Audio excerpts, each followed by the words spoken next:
It's our Fantasy All-Star Podcast. On today's show, we will have a good old roundtable discussion on who the most profitable players were in the first half of the 2021 fantasy season. The cast of the Sleeper and the Bust podcast, Paul Sporer and Justin Mason, join us next on Beat the Shift.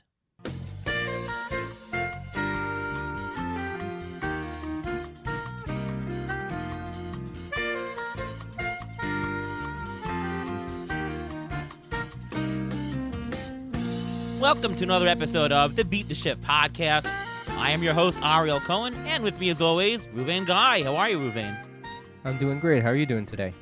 Pretty good. Pretty treacherous weather here in New York. Mets have been rained out yet again. How are you dealing with it? I'm getting killed by the rain here. My flowers are gone. My office is flooded. And this is actually because the Mets are rained out. They're going to have their 13th scheduled 7-inning doubleheader this year already. Yeah, and if you do the math on that, 13, that means that there's going to be 26 games that are 7 innings of length, which is 2 innings taken away. That's almost 6 games cut out from the Mets schedule. That's kind of a lot, don't you think? Yes, especially since we have a lot of those Mets players on our NFBC team. So yes, it's a lot. Yeah, I'm not a fan of the 7-inning doubleheaders. Anyways, we've got a great show today. It's our Fantasy All-Star show, and we thought we'd bring in the All-Star team in a crossover episode with the Sleeper and the Bust. Want to welcome in the hosts of the show, Paul Sporer and Justin Mason. Welcome, guys. Hey, guys. How's it going? Going all right. This is a little annoying because I've already talked to Paul once today. Yeah, we should have scheduled this on an off day so we didn't have to talk to each other twice. But I'm very happy to be on. Thank you guys for having us. Oh, our pleasure. Our pleasure. So before we start, how are you guys doing in your fantasy leagues this year? Start with you, Paul. I'm actually doing pretty well, if I could be so bold as to say so. There's obviously still lots of work to be done. I know I haven't won anything yet, but first in my main, 12th overall. First in a RotoWire Online Championship, the Beat Colin Weatherwax one. So I'm beating Colin Weatherwax, but then everyone's beating me in the Beat Paul Sporer leagues where I'm 7th and 11th, unfortunately. But I'm also second in my TGFBI league. So all in all, doing pretty well right now. Hanging in there. Like, I could make a run in Tout. Really need to string some dubs together. I was getting on a roll there, and then I fell off again. And then kind of grinding in the upper middle class of labor right now. Yeah, I am in that Tout Wars league of yours. And you're doing very well, too. Yeah, I'm currently in second place, just a game out of first place. And looks like I actually might even tie first place at the end of the week. How about you, Justin? We're in the same TGFBI league, actually. We are, and I believe you're in first place in that. I have rebounded after a very, very tough start, and I've worked my way to the middle of the pack in that league. Considering I drafted like 6 guys I thought might get saves, and I still have 12 saves on the year after $750 in fab spent on saves. So, I'm not going to win that league, and that's okay. I wish you luck. I hope you take down the overall from our league. But the rest of my leagues, I'm all over the place. I've got 29 leagues. I've got some first place teams. I have some 12th place teams. It's kind of all over the place this year. Right. Ruvain, how about you? Well, the 2 home leagues I'm in, I'm doing quite well. I mean, we share those teams. One of them, I have the main control. Another one, we split control. We're in first place in one by 10 points. We're in third place in another. My TGFBI team is shot. It's gone already. I have Cole, which is wonderful. Ozuna, Snell, Hira, 4 out of my first top 6 picks down the crapper already. So I'm already screwed with that. There's no chance for me coming back. And we're also together in an NFBC league. And I mentioned the fact that we have so many Mets. We have Alonso, who is hurt. McNeil, who is hurt. Grisham, who is hurt. Canna, who is hurt. Lamet, who is hurt. Dustin May, who is hurt. Paxton, who is hurt. Nate Pearson, who's hurt. So, there's really no chance in either of those leagues. Yeah. Aside from that, I'm doing pretty well. I'm in first in labor, first in TGFBI, second in Tout, and GDD, which is a bunch of experts in the league. I'm second place. So far, so good. Hopefully, we'll move it to the end. Before we start our Fantasy All-Star show, we're going to do right from the top our Injury Gurus Trivia of the Week.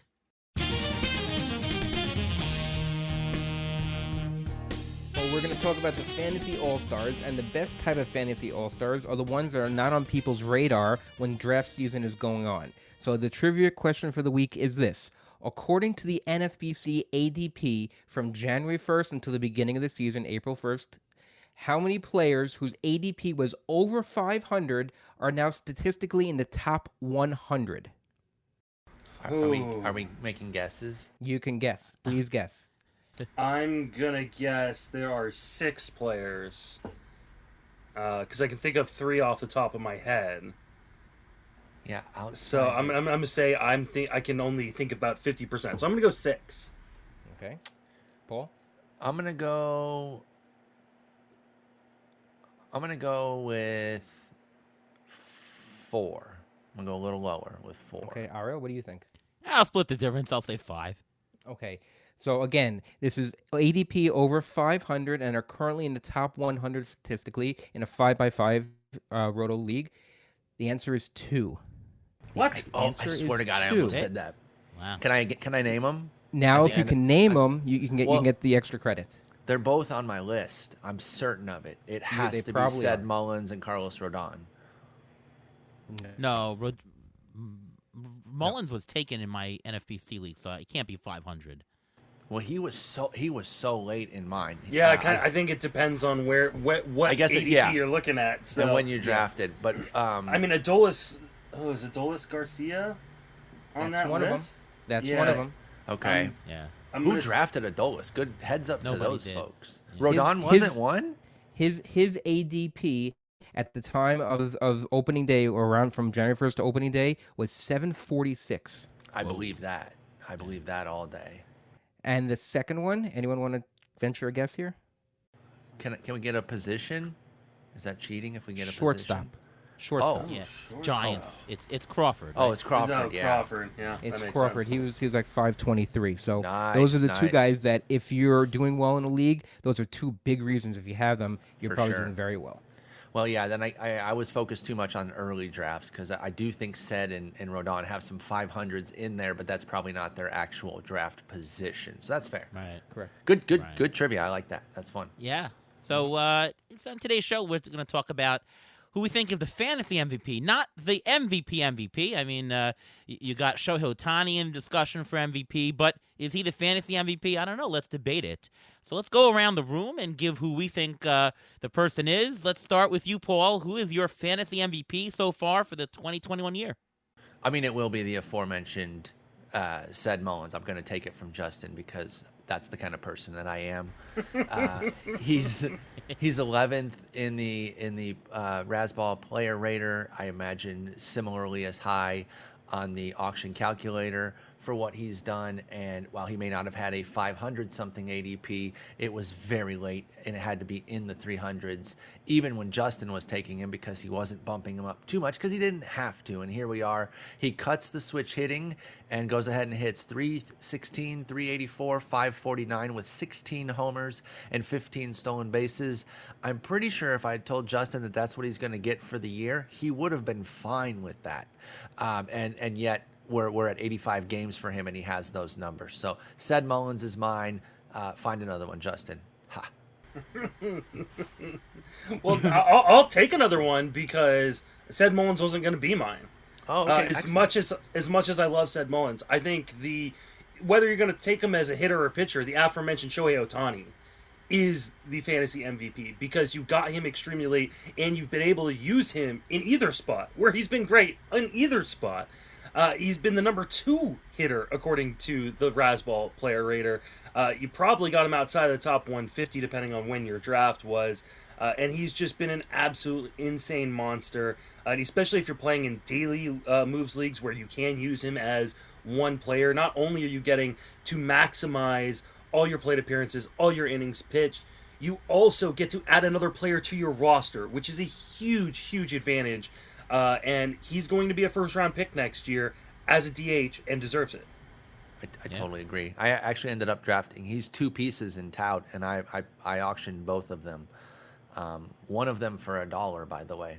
Mm-hmm. You can in guess Tout mixed auction, Joe Pisapia wanted to draft the hitter and accidentally drafted the pitcher and got stuck with both. Oh. And it's worked out pretty darn well for him. Got stuck with. Yeah, I paid a total. He was angry. I imagine so. I paid a total of $5 for him. 4 for the hitter, 1 for the pitcher. And, I wish I was doing better. I wish I'd built a better team around him because I'm not leveraging that advantage enough with a 5-8 record. Right. Wow. Ruve? I'm going to go with Kyle Schwarber. Kyle Schwarber, outfield is so shallow. It seems so shallow. When you're going in the waiver wire, it's so shallow. He has stats already that if he played a full season, this is the stats you'd think he have. 253, 25 homers, 53 RBIs. This is what people would expect from Kyle Schwarber. You got it in the first half. Yes, he's hurt, but still, I think you can get a lot more out of him, and I think it's worthwhile. Yeah, so judging by the preseason draft value, so I'm going to use the NFBC AAV, so what the player was auctioned for, versus the Fangraphs auction calculator. The largest bargain is Shohei Ohtani, the hitter. He was taken for just $10 in NFBC auctions. He's returned 44, and that doesn't even include the pitching, right? Because the pitching, on weeks that you don't use him for hitting, you could use him for pitching, and that might even increase him more. He's a $34 bargain, which is incredible. In daily leagues, Shohei Ohtani is easily the fantasy MVP because you're getting both all the hitting and the pitching stats. I mean, you're the only stats you're not getting as a hitter are the days that he pitches, which I would imagine you would use him as the pitcher. But he's incredible. Cedric Mullins would be number 2 at a $31 bargain over cost. Amongst drafted players, Jared Walsh would be the next player, taken for just $3, turned into a $26 value. Unbelievable. And next up in that was Carlos Rodon, taken for an average of $1, like the last pick in the NFBC. He's turned $23 of value for $22 profit. Those are the fantasy MVPs by style. I'll give one more, though. That's a pitcher. We mentioned all hitters. Can we do the pitcher MVP as well? Who is the fantasy pure pitcher MVP? Rodon by value is what I have first. But let's go to you, Justin, first. Who do you have as your pitcher MVP? This one's a tough one for me, and I'm actually going to go a little bit different way than I originally was going to do, which was I was going to go Rodon. But I'm actually going to go reliever, and I'm going to give it to Mark Melancon. You got him on average in the main event at pick 311. He leads Major League Baseball with 26 saves halfway through the season. And just a huge advantage for those guys who are like, I'm not going to pay for saves. I'm going to take Mark Melancon. 2.21 ERA. You're not getting many strikeouts from him, but the 26 saves is huge. 4 more than the first closer off the board in Liam Hendricks. Yeah, good pick. Paul? Yeah, I actually, too, was going to go Rodon, but again, in the interest of kind of highlighting some more guys, I'll pivot from him, especially since we already spoke about him, and I'll go out to Justin's favorite team and talk about Anthony DeSclafani, who was in that afterthought realm. He was not getting the juice of some of the other San Francisco guys, even though they've been doing pretty well with these reclamation projects, and they've turned him into a full-on stud. 9-3 with a 2.84 ERA, 102 WHIP, and 93 strikeouts in 101.3 innings right now. 2 shutouts as well. That's the thing. He's been going really deep into games, and that's kind of what makes him next level. And he's an older guy. Yes, he's had some injuries in his career, but I think the Giants are going to let him go. As a 31-year-old, I don't know why they'd baby him. He's on a 1-year deal. I think he's got a good shot to reach 200, so he might have another 100 innings in the tank. I'm gonna take the next spot. I think it's Kevin Gausman.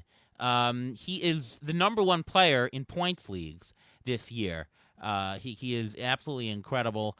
$34 value. He cost 13 in auctions. I got him actually in the TGFBI league with Justin. And Justin, when I remember, he was like, damn, you got Gausman. You really pissed me off on that one because we were drafting, I think, right next to each other. Yes. And I had them all queued up and everything, and no.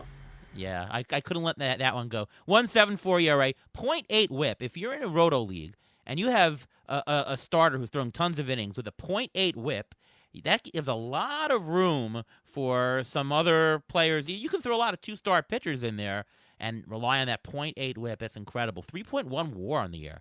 I got Gaussman. Ruvain, how about you? I actually have a 1 and 1A. My 1 is going to be Trevor Rogers, who's actually being traded all over the place because people think that he's going to have an innings limit, which he may have. But, I mean, he's been ridiculous. In 97 innings, 118 strikeouts, a 2.22 ERA, 105 whip. That's really, really good for a Marlins team. And he's even getting some wins. He's got 7 wins on a team that's in last place, even though they're in last place, even though they have the best run differential in the National League East. My 1B is going to be Chris Bassett. If you had Chris Bassett, he's just a solid guy. He's not a big name guy, but he's possibly Frankie Montas not included, a possible ace for the Oakland Athletics. He should be an all-star.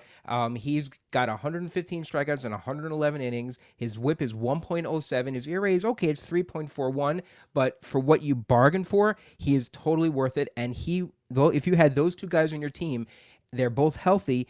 They can help you navigate if you didn't get one of those top aces early on. Hey, Paul and Justin, what are your take on Trevor Rogers in terms of how many innings he has left? Because I think that a lot of people right now just say, hey, let's just ride him.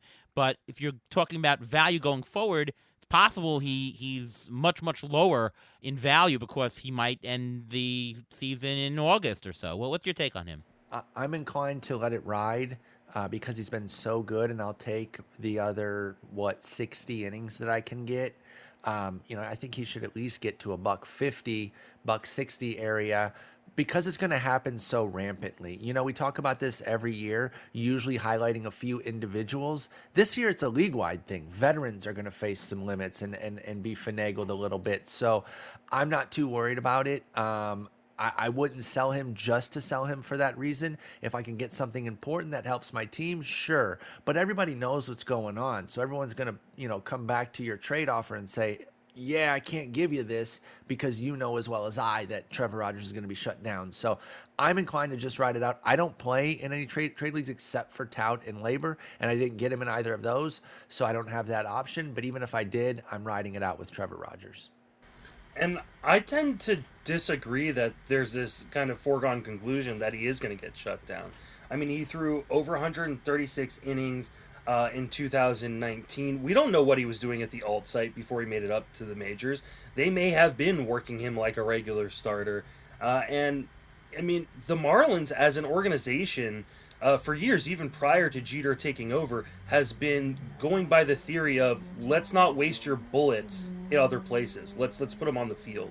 And what we saw with them with Sixto Sanchez last season was, hey, they may have skipped a couple starts for Sixto to kind of limit him, but they let him go 6-7 innings in a lot of starts. And I think we'll see the same. He may get a few starts skipped here and there, but I think they're going to let him go. But you're mentioning Sixto. He's done for the season now. He's having shoulder surgery, so I don't know if that's what they're going to do again. They may not do that again because they're nervous. It's something that happened to him. He did the same. He was already injured. Yeah, Sixto's had injury issues. I think that goes to kind of support my point. Sixto's been injured all throughout the minor leagues, and they still did that with him. They're going to do it with Rogers. I mean, and honestly, I think there are going to be a lot of people who are trying to play guessing games and throwing darts with who's going to get limited and who's not. We don't know. No one knows. I think there are teams who don't even know what they're going to do yet because it's never happened before. There's no historical context for this. Yeah. And so I think trying to play a guessing game of, who's going to be affected and when is foolhardy and kind of a waste of your time when you could be studying other things. Well, let me ask you, though, if it is a fantasy strategy question, if you're in first place, and you're just trying to protect the lead, you're looking for expected production. Wouldn't it be wise to take a little bit of the risk out and say, you know what, he's probably going to stay all year. I don't know if he's going to stay all year. Let's just trade him for a more known commodity just to get the expectation. But, of course, if you're on the flip side... Let's put some names to it real quick, because that's the tough part. What are we getting? Let's put a few names to it if you can think of a couple. Sure. Why don't we use the Mets, like a Taiwan Walker or Marcus Stroman? Stroman didn't pitch at all last year. He opted out. Is he going to have an innings limit? Because you can trade those. You don't know. The Mets may go deep into the season in a playoff run. He's going to keep pitching. They're not going to shut him down. Yeah, but I mean, he's already had injury issues this year.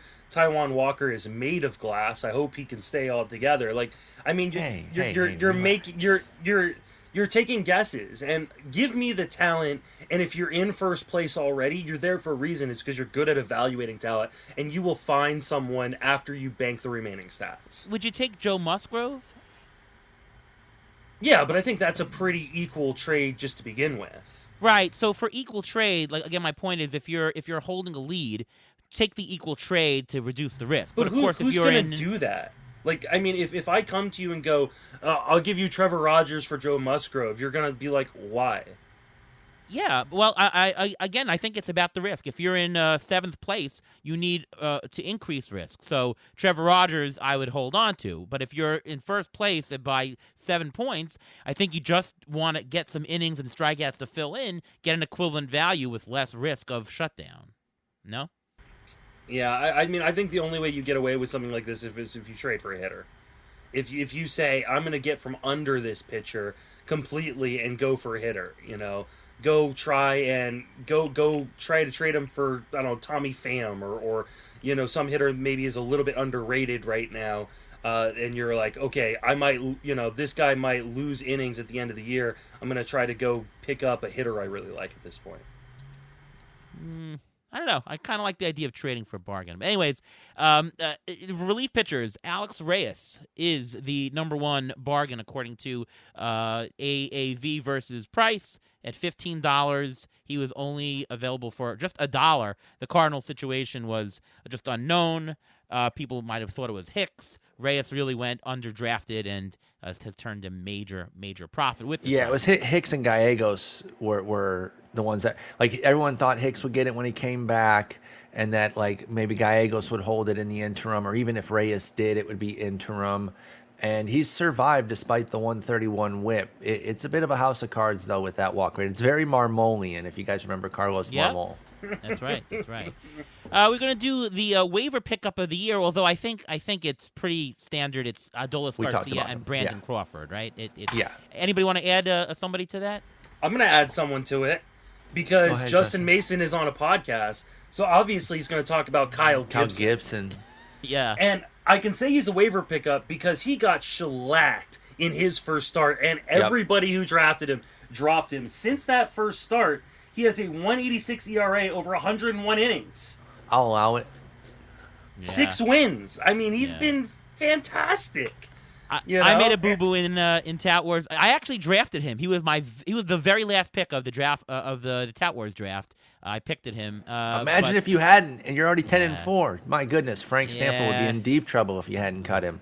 But getting clobbered by KC, didn't get out of the first, only got 1 out. Yeah. I don't blame a single person who cut him because that's the kind of churn that you have to do. Yeah. And it reminds me of Scott Pianowski's, catchphrase, or not catchphrase, but one of the things he likes to say, that if you don't make some mistakes during the year with your moves, then you're not being active enough. Like, you're supposed to churn the bottom of your roster to find the Adolis Garcias and Kyle Gibsons, and sometimes you cut the Adolis Garcia or Kyle Gibson. It happens. I wouldn't beat myself up over it, especially the fact that you're still doing remarkably well in that league. It'd be one thing if you were like one pitcher away and you had a 500 record and you could point to him and be like, that's the reason I'm failing, but you're still doing very well. So it's a lot easier to stomach, I imagine. Yep. No, exactly there. Let's talk a little bit about some buy lows and sell highs. Maybe each of us give a buy low and sell high. Let's start with you, Paul. All right, I'm going to go for the buy low on Eugenio Suarez. There's nothing that really jumps out and says, oh, this is a must buy because this number, and this number. He still has 17 homers. I'm not going to sit here and spin a 180 average to you, though we do know that bad averages don't hurt as much. A 180 hurts you no matter what context we're in. We're not in a situation where league averages is 205 or something. So 180 still hurts, but the power's there. He basically did this last year and was ready to turn it all the way around, but then the season ran out. And I just think that I'm leaning on Suarez's track record here with with the power still being there, I think that the BABIP will come back. It's at 201. It was at 214 last year. I realize we're now at 139 games of a really low BABIP, and at some point he's playing a role in it. But I do believe that with the skills still mostly intact, that Suarez will be fine. I think he can hit a 230 the rest of the way with a boatload of homers. Yeah, and the power is there. He has 17 homers on the year, so exactly. You're getting that. You know you're getting that. Okay, let's go with you, Justin. Who's your buy low? I'm going to go with Eduardo Rodriguez. And this is a guy I was fading coming the year because of all the health issues that COVID caused for him last year with myocarditis. But in spite of a 5.52 ERA, he's got a 3.39 xERA and a 3.65 FIP. He's been really, really good. 10 strikeouts per 9, 2 walks per 9. I think he's going to turn it around in the second half and be a really, really good part of a surprisingly good Red Sox team. And so Eduardo Rodriguez is someone who I've seen on waiver wires in 12 and even deeper leagues than that should be rostered everywhere. You took my pick, Justin. You really did. He's got a 64% strand rate, which is very low. His swinging strike rate is in line with career norms. His first pitch strike is career high. CSW of 29%, career high. He had a terrible outing last night, but yeah, I agree. I think it's somebody that the Red Sox believe in, and he will settle after a year of no pitching. Ruvain, how about you? Let me push back a little bit on Eduardo, if you don't mind. No, you're not allowed to, Paul. Stop. Yeah, I'm not sure I buy it. I'm still looking at the 1.4 home run rate. He's had consistent home run issues throughout his career. Even when he's been good, he's been kind of a whip drag with a career best of 126. So even if he gets to that, those FIP and Sierra numbers, which I do not think is guaranteed because of the home run, which they're in the mid threes, I think he's still going to be a whip issue that you have to be concerned with. I'm not so sure that the 361 BABIP is completely bad luck there. So I'd be careful diving in head first here to Eduardo. I think even more home runs could be in the offing too. There's nothing particularly egregious about the 1.4, so I tread lightly there with Eduardo. I wish him the best of health, and I'm glad that he's back in pitching, but I'm a little nervous about buying. I like the underlying skills. The strikeout and walk are there, but the home runs are there, and I don't know that the hit rate is going to shrink massively from the 10.2 that it's at. Over under 4 ERA rest of year for Eduardo. Over. I'm going to put him at Justin, you a going 420. Under? Yeah, I'm going under. All right, I'm going under. I'm going under. I'm going to go under also. 3-1, Paul. Suckers all of you. All right, Ruvain, how about yours? All right, because I'm the injury guy, I'm going to pick an injury guy who's injured for a buy low, and you could probably get him off a lot of people because people are very frustrated with him, and that's Adalberto Mondesi. He's only played 10 games so far. 10. He's played well in those 10 games. He's batting .361, 4 homers, and only 1 stolen base. But what do people look for toward the end of the season? They're looking for people for saves and looking for steals. This is the guy you could buy now very cheap because people are frustrated. Maybe they need a roster spot. This is the guy to get. Yeah, he's the right guy, but I don't know if you can buy low on him. I think anybody who's rostering him is holding because, But how long? It's already All-Star break. People are going to get desperate, and they need to fill other spots, and they can't wait for him to come back.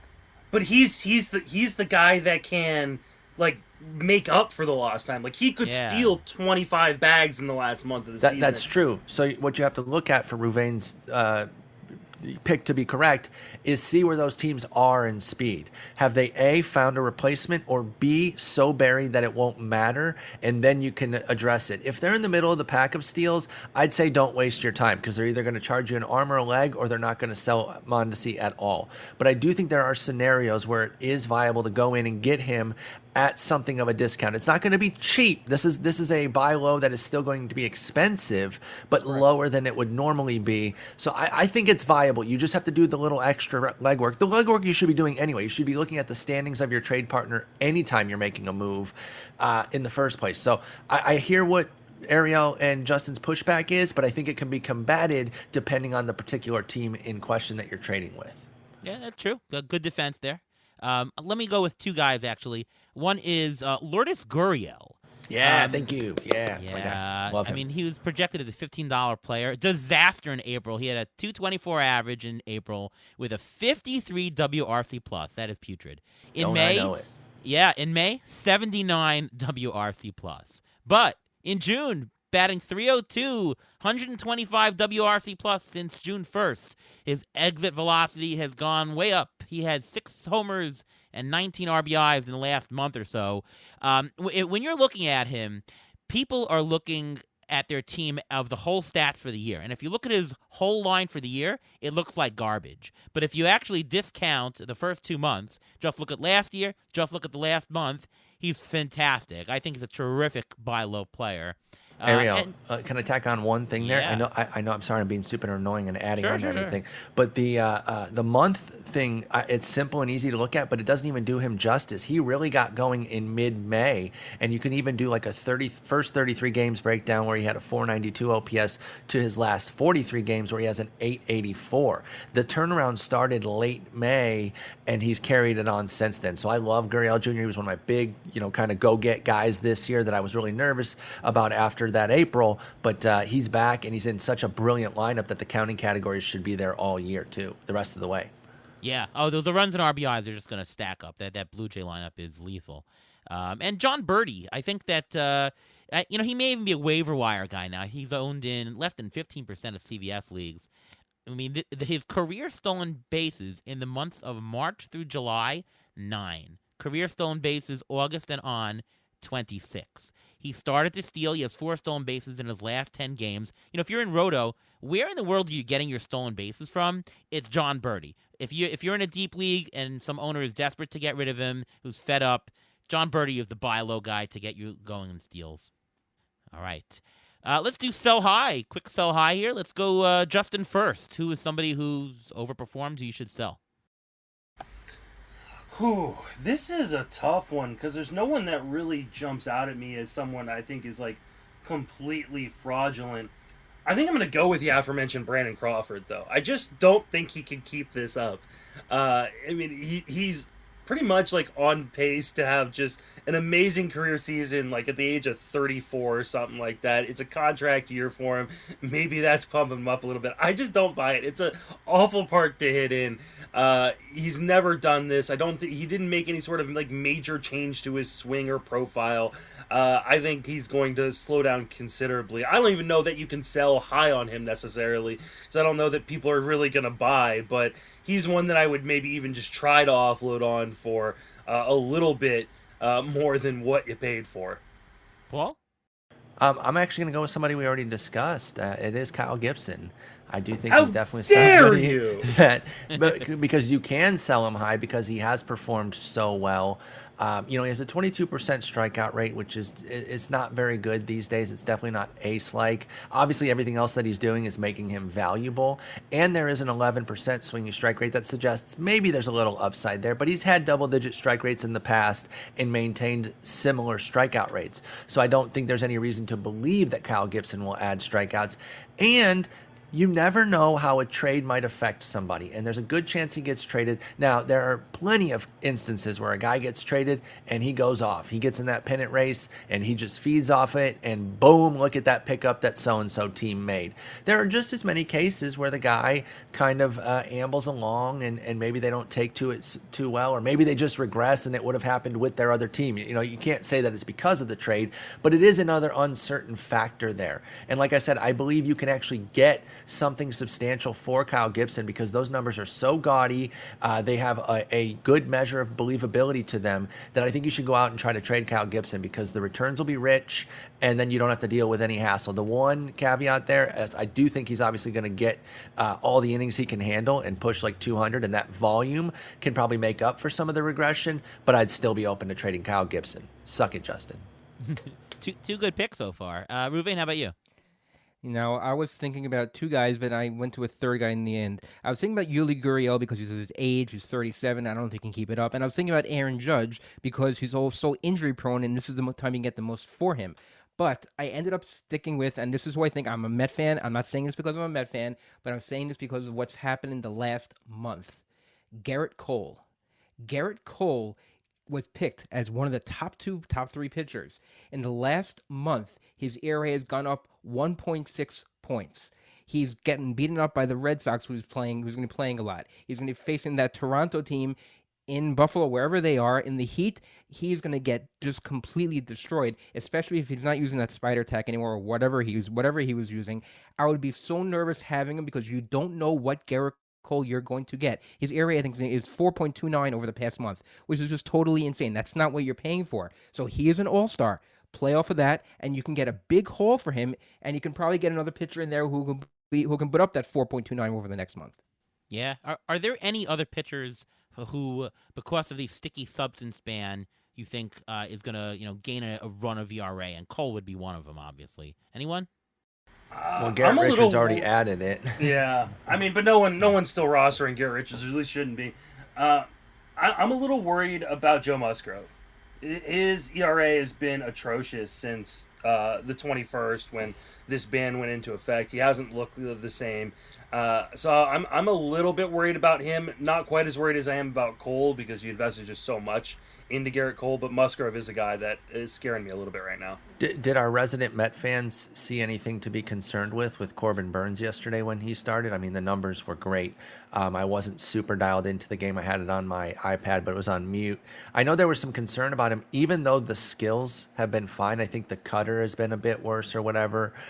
So the numbers aren't there to scare anybody, but I have heard some grumblings of concerns about Burns related to that cutter. Did you guys see anything of note that suggested that he was off or of worry to take a tumble? No, not really. So. No, he looked very good. He just lost it after he just started an inning. He had 3 straight hits, and that was the end of it. And they just pulled him. So plus it was a 7-inning game. When you're pitching in a 7-inning game, the manager usually has a shorter leash. You don't know if he could have pitched out of it. It took him out. He only had 72 pitches thrown already at that point. So I think he's fine. I think he's still in the ace for that staff, and I think he'll be fine going forward. But another Yankee who, if you want to try to trade for saves or sell high on, is another all-star, and that's Chapman. Aroldis Chapman. How much confidence do you have him being your number one closer anymore? Oh, man. I know the Yankees don't. Yeah, they don't, and they have some options. Chad Green could do the job. I think Jonathan Loaizaga could too, but I think they'll actually start to lean on him for longer outings and maybe even give him a few starts. But Chad Green could go in that role, and he'd be perfectly capable if Chapman continues to struggle like this. Agreed. My guys, quickly, Kyle Schwarber. I just don't think he's this good, and you can probably get a lot for him. 35% homer to fly ball ratio. Can you with the injury, though? Huh? Can you with the injury, though? He's out for a good while. He's out for like a month. Oh, that's the scary part there. What's right. the official on him, Ruvain? Do you have any notes on how long he's going to be out? Because I think it's going to be a minute with that hamstring. It's going to be at least a month, and then he has to rehab and bring it back. And I don't know how great his hamstrings were before this. And he's not the best athlete or best looking athlete, so it may take a little bit longer for him to get back. I mean, look at a similar build is a guy like Cole Calhoun, who had an injury to his hamstring also, and he hasn't come back yet. So you don't know how bad it is. You don't know if he's going to try to push it too soon. If the Nationals aren't really in it, they may try to push him a little quicker so they can trade him. Yeah, it's tough when he's injured. What about Trevor Bauer? Over under 1 inning for the rest of the season. Under. Oh, wow. He's not coming back. Right? I think he'll be back. Not this year. I think it's the answer is under, and I think you can trade him for over 25 cents on the dollar, and you can get it, and you should. Yeah, F that guy. I don't even care. Yeah, that's just where I'm at. I'm not going to get into it too much. Yep. All right. Anyways, but it's still whatever it is, it's a fantasy decision. You have to make your guesstimate on the innings because that matters. And if you think he's not going to pitch, it's a sell, right? He shouldn't. Yeah. If Major League Baseball has any balls whatsoever, they will say you are done until this is completely cleared up and you are cleared. Yep. Exactly. And if you can't trade him, and you need a roster spot at this point, would you be comfortable dropping him? I would. Yeah. I would. He got dropped in a main event by a top 15 team. If you morally want to do it too, I understand. I at the end of the day, we're having fun. I know we're trying to make money and win and all that too, but not wanting to have a scumbag on your team, that's defensible. I don't have any issues with that personally. Yeah, I mean, in fantasy, if I do have money invested, I'm not gonna. I'm gonna take the morality out of it. I'm just gonna make my decision. I understand. as, I'm just saying, like, if that's where somebody's going Yep. with it, Yeah. then that I understand that too. But I think from like on the field, I don't think he's going to pitch, so I'd cut him anyway. Right.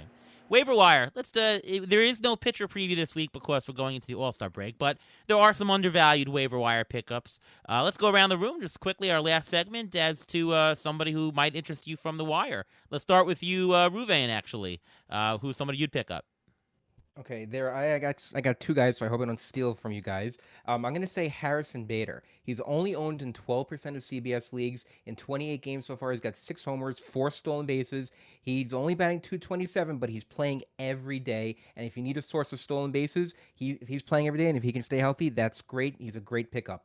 And in Jake Fraley of the Seattle Mariners, 26% owned in CBS. That's it. He's got a 253 average, 7 homers, and 7 stolen bases, which sounds very similar to the guy who's on his team who did something similar to that was Dylan Moore. Very similar profile type thing. And in the last week, he's batted 312 with 2 homers and 2 stolen bases. So if you need a guy to fill in your outfield, those are 2 guys actually who you can take. I'm in on both of those, by the way. The Bader call-out was great. I was actually picking him up in a bunch of leagues last week, so those are great call-outs. Yep. Justin, how about you? I'm going to go with Tyler Megill, Yeah. who has been absolutely fantastic for the Mets.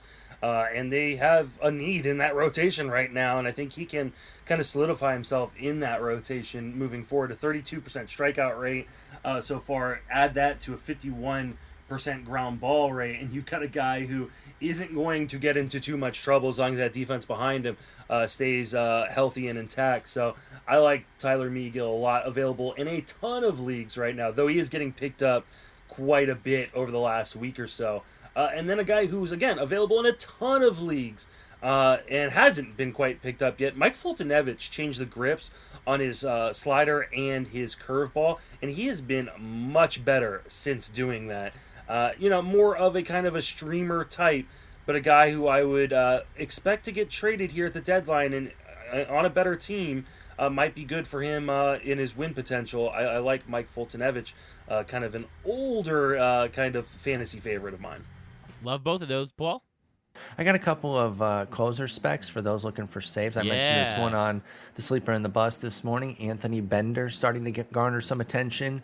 He got a save this week. I think Yimi had pitched a bunch in a row there, so it wasn't necessarily the changing of the guard yet. But he's been absolutely filthy in 27 and a third with 37 strikeouts, just 13 hits, and only 7 walks. .99 ERA, .73 whip. So I like Bender there. I think he should get the job. He's 26 as well. I know sometimes we worry about young guys getting the job because of their price going up, and Anthony Bass is there. It's not a foregone conclusion that he'll take it, but he's very clearly the best pitcher in that bullpen, and I think he should get an opportunity when Yimi Garcia gets traded, and as a 30-year-old, he should get traded. Also, this guy's definitely out in Pittsburgh. Rich Rod will be traded. Like, there's no universe where they keep him. They're the dumbest team in the universe if they do that, and David Bednar was somebody I was keeping tabs on coming into the year. He got off to a little bit of a rough start, but he has stabilized. 3.27 ERA, 109 whip, 41 strikeouts in 33 innings, also 26 years old. Kyle Crick just walks far too many guys, doesn't miss enough bats. He's kind of the assumed guy. I don't buy it. I think David Bednar has every bit of a big chance to get that opportunity. He has 12 games finished, second most on the team. So he's kind of the de facto game finisher, not closer because he doesn't have any saves, but the game finisher when Rich Rod hasn't done it. And then one hitter I'll give is Tyler Stevenson. People trying to replace Yasmani Grandal right now. He's very available in one catcher formats. Yes, he's still sharing time with Tucker Barnhart, who, by the way, you could go with Barnhart too, who's killing righties and terrible against lefties, but that's where Tyler Stevenson comes in. He's killing lefties, but he's capable against righties. So he's been playing more often lately, and I think he could get, if Stevenson gets a little bit more of the lion's share, or if the schedule works in his favor with more lefties, I like him better as the offensive bat, but I'll say either Cincinnati catcher that's available, I would take as a Yasmani replacement.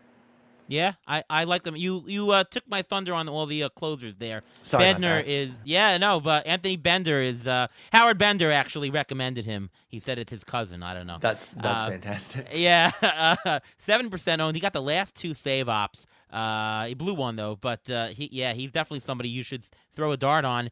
And Bednar, I was talking about him on Under the Radar podcast last week, and Bednar I've had on a couple teams all year. The other guy I had on a team all year, we mentioned earlier in the podcast, is Chad Green. Chad, I don't care if he closes or not. He's worth it for your roster. He's an $8 rotisserie player with no saves. Now, if he happens to get the saves job, my God, he's probably the best closer in baseball if you think about it. I don't know that. I think they'll go with Chapman until he can't throw anymore. But I mean, .72 WHIP on the year, 40-something innings. That's gonna really impress your ratios. If you have anybody who's .7 WHIP or better, it doesn't matter if they're close to getting saves or wins. That guy's going to help your ratios.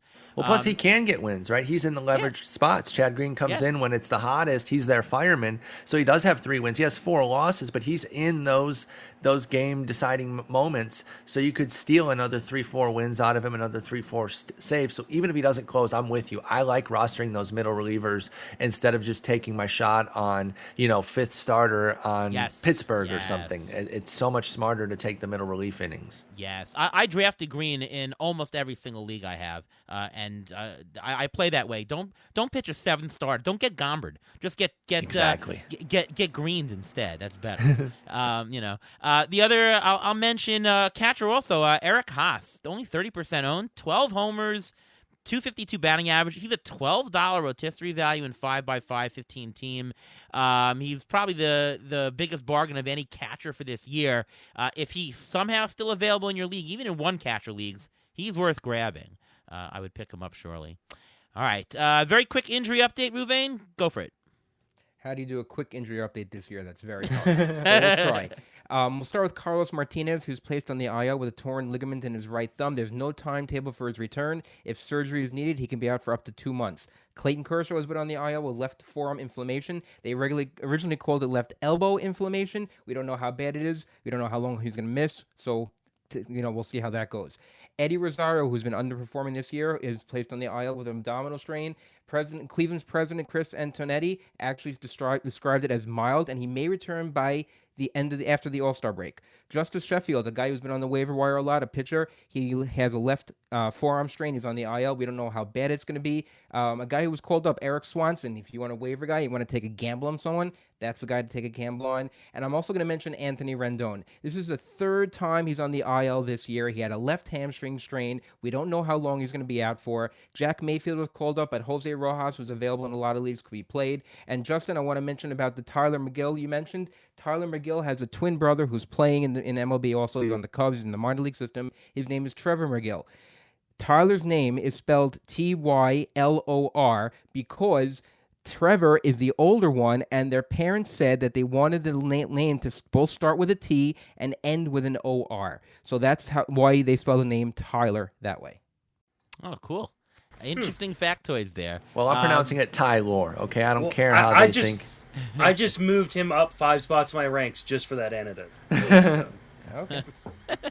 All right. Thank you again, guys, Paul and Justin, for coming on the show. Maybe you guys can just quickly tell everybody where you can read your stuff. Obviously, you guys are on the Sleeper and the Bust, Rotographs podcast. Fantastic. A couple times a week show that everyone should put on their regular rotation. Paul, why don't you just tell everyone? Yeah, obviously we are here at Fangraphs as well, fantasy.fangraphs.com. Read our stuff during the week as well. Justin's wrote a write-up and my various articles. In addition to the pod, find me on Twitter at Sporer and on Twitch at twitch.tv/Sporer. And you can find me on Twitter at Justin Mason, FWFB. You can hear me on the Friends of Fantasy Benefits podcast, TGFBI podcast, aside from the podcasts I do with Paul. And check out my OnlyFans. Ooh, not bad. I'm totally kidding. Is there Justin Mason shirt bikinis on those? Maybe. Always looking for a revenue stream. Sounds good. Ruvain? You can follow me on Twitter at MLB Injury Guru, where I tweet out injury updates on a daily basis. How long they're going to be out there, who's going to be the next guy up. And I also have a weekly article on Rotoballer, discussing the injuries for that coming week, so you can prepare for Fab on Sunday. All right, I'm Ariel Cohen, and you can find my work over at Fangraphs Rotographs, at Sportsline, and at Rotoballer, and you can follow me at ATCNY on Twitter. Yes, it's a shorter handle than Sporers. Only 5 letters. And, of course, you can listen to me right here every week on the Beat the Shift podcast. All right, so once again, thanks to Paul and Justin crossover episode for coming on the show. We'll see you next time.